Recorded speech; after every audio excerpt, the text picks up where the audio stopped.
I'm joined once again by Mike Trizano, who's going to be taking on Luis Pena, or Luis Pena, I should say, at UFC Fight Night 139 in Denver on November 10th. Mike, what's going on, man? How are you?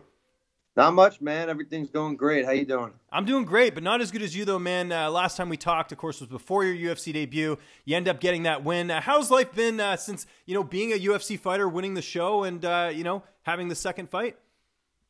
Life's normal. It's nothing new to me. I mean, I'm just fighting at a higher level now. I'm just training hard like I always do and living life. Yeah, no, it's awesome to see. A little bummed out, though, you weren't on that 230 card with the rest of your teammates?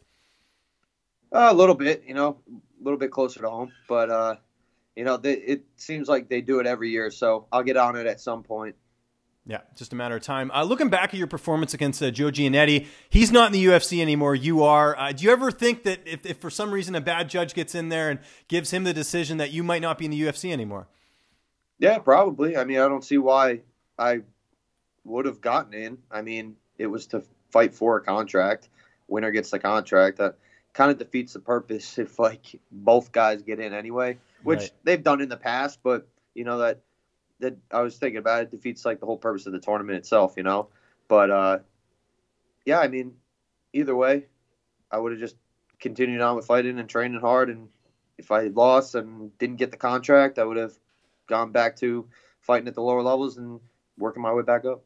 Does it bother you at all, just kind of last question on that, a guy like Gunther, he did win his fight, but maybe not the most exciting fight, and you guys have, he was defeated a couple times on the show. He's got a contract, yet Giannetti doesn't. Yeah, I don't understand that. I mean, I don't really have much to say about it, but I definitely think it's a little backwards. But, hey, UFC does what they want to do, so... When it comes to making fights for the UFC, this I don't think could have been easier for the matchmakers. Pena wanted this fight against you. You wanted this fight against Pena. Was it just that simple where, you guys sort of were talking, there was some chatter after the fight and they just put it together? How soon did you find out about this fight? Well, I knew he wanted to fight. He said he wanted to fight the winner of the show. And, I mean, why have to scramble to try and find an opponent when you got one right there? So I was like, sure, I'll fight. He wanted it bad, so why not? And does it add a little bit more knowing, he kind of feels that he would have won the show if he was healthy? Does that kind of bother you at all? Or you're just like, hey, we got to fight to find out. No, the show's over. Yeah. Yeah. His chance at winning the show is over. Now it's just a regular UFC fight. So better man's going to win on the 10th. That's it.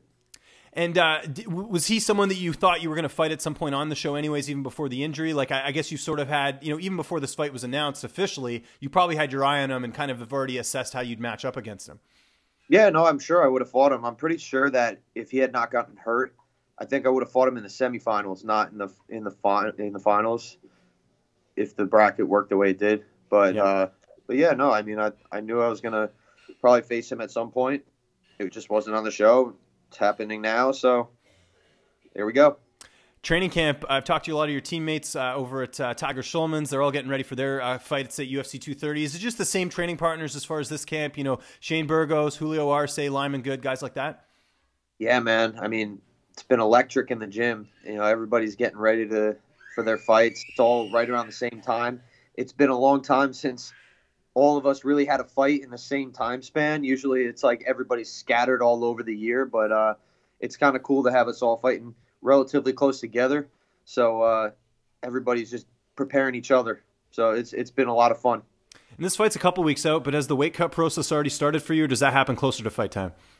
I don't really cut weight. Oh, that's 55 perfect. 55 is a breeze, man. Yeah. I was normally 45.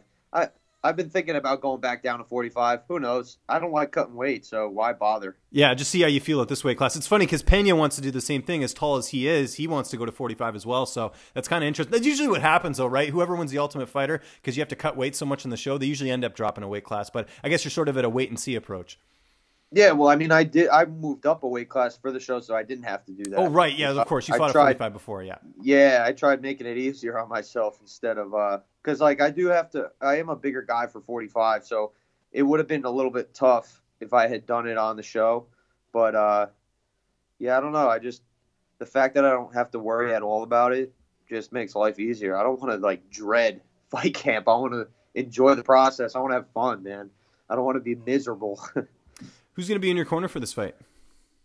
Tiger Schulman, Ray Velez and my original sensei, Rappaport. Oh, perfect. Sensei Nice, Sean. Rappaport. Yeah, that's excellent. That's good to hear. I think you got a phone to answer there, but Yeah, no, they nonetheless, got no worries. How do you see this fight playing out on November 10th? It's gonna be a war. I'm ready for a war. I want a lot of blood. I'm excited, man. I just want to get in there and fight. I'm gonna try and go in there and look for the finish for sure. But again, I'm ready for anything. Is there more urgency to get a finish in this fight, just with the way your debut went? I'm sure you sort of want some redemption just for the way that fight turned out. Yeah, I wasn't happy with my performance. Look, it is what it is. Fighting, you can't predict what's going to happen. So yeah, I'm definitely looking to get back to the old ways and look for a finish and put on an exciting show. What's next for you after this fight? You're not looking past Lewis, obviously, but I'm sure you have an idea of where you want your career to go. Are you looking for something early in 2019 if you come out unscathed, or you just want to see how this fight goes and sort of reassess at that point? Yeah, no, absolutely. I always see where I'm going to be at, health-wise after the fight.